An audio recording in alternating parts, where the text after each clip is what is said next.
नमस्ते दोस्तों, जय हिंद। आपने भी शायद देखा होगा प्राइम मिनिस्टर नरेंद्र मोदी ने अपने इंस्टाग्राम हैंडल पर कुछ फोटोज पोस्ट किए जिनमें वो दुनिया के पावरफुल लीडर्स जैसे US president, UK PM, Japan के पीएम के साथ हैंडशेक करते हुए मीटिंग करते हुए नजर आ रहे हैं। कैप्शन में लिखा था productive meetings during the G7 summit in Canada.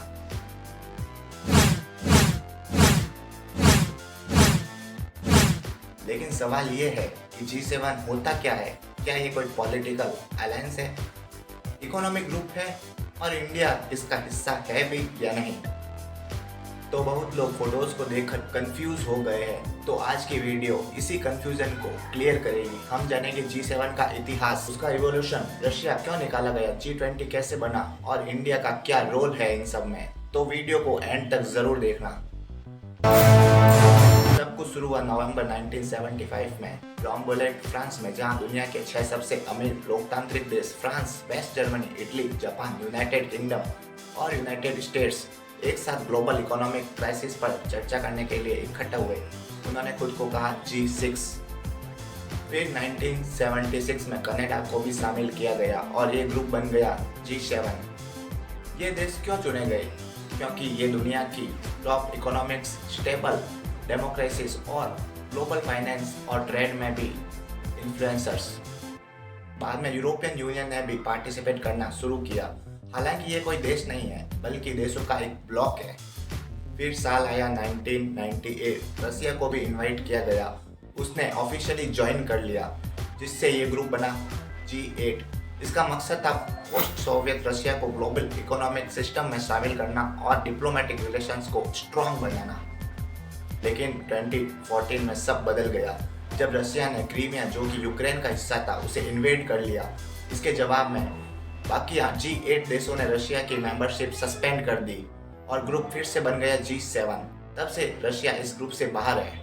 अब बात करते हैं G20 की। 1999 में कई बार ग्लोबल फाइनेंशियल क्राइसिस आने के बाद, खासकर एशियन फाइनेंशियल क्राइसिस के बाद, दुनिया के लीडर्स को लगा कि उन्हें एक बड़ा प्लेटफॉर्म चाहिए। G7 काफ़ी नहीं था, तभी बना G20। शुरुआत में ये सिर्फ फाइनेंस मिनिस्टर्स की मीटिंग्स थी, लेकिन 2008 की ग्लोबल इकोनॉमिक कोलैप्स के बाद इसे लीडर्स लेवल समिट बना दिया गया।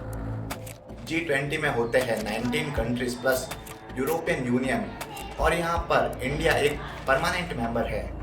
G7 देशों के अलावा G20 में शामिल है China, India, Russia, South Africa major emerging economics से, ब्राज़ील, अर्जेंटीना साउथ अमेरिका से, इंडोनेशिया, साउथ कोरिया एशिया के rising powers, Mexico North America से, और ऑस्ट्रेलिया ओशियनिया से, Saudi Arabia, Turkey Middle East से, और यूरोप को रिप्रेजेंट करने के लिए यूरोपियन यूनियन को भी मेंबर बनाया गया, जिससे टोटल काउंट होता है 20।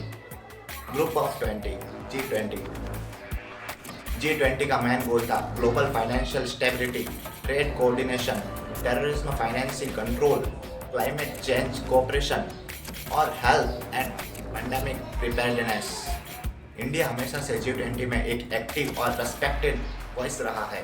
यहाँ तक कि इंडिया ने 2023 में G20 समिट को न्यू दिल्ली में होस्ट किया गया, जिसका थीम था वसुधैव कुटुंबकम, one earth, one family, one future. अब बात करते हैं G7 समिट 2025 की, जिसका जिक्र पीएम मोदी ने अपने इंस्टाग्राम पोस्ट में किया था।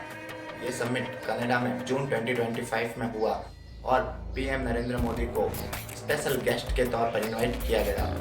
भले ही इंडिया G7 का परमानेंट मेंबर नहीं है, लेकिन ग्लोबल पावर के रूप में उसे अक्सर ऐसे महत्वपूर्ण डिस्कशन के लिए इनवाइट किया जाता है। वहाँ पीएम मोदी ने climate change, global supply chains, clean energy और डिजिटल गवर्नेंस जैसे क्रिटिकल टॉपिक्स पर अपना विजन शेयर किया।